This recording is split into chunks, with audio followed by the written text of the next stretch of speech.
তোমাকে তো চান করতে হয়, তুমি তো সকলের বড়, তাই না?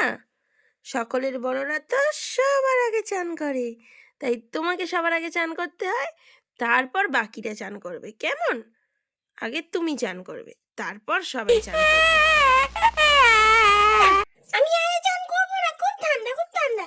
পরের দিন তুমি কিন্তু আদিকে করাবে আগে চান। আগে ভাগে আমাকে চান করিয়ে দাও, খুব মজা, খুব মজা। আচ্ছা ঠিক আছে, আজকে তুমি চান করে নাও, পরের দিন আদিকে আগে চান করাবো, তারপর তোমাদেরকে, কেমন? তাহলে সকলকে বলতে বলো রাধে রাধে। সকলে কমেন্ট করে যাও রাধে রাধে।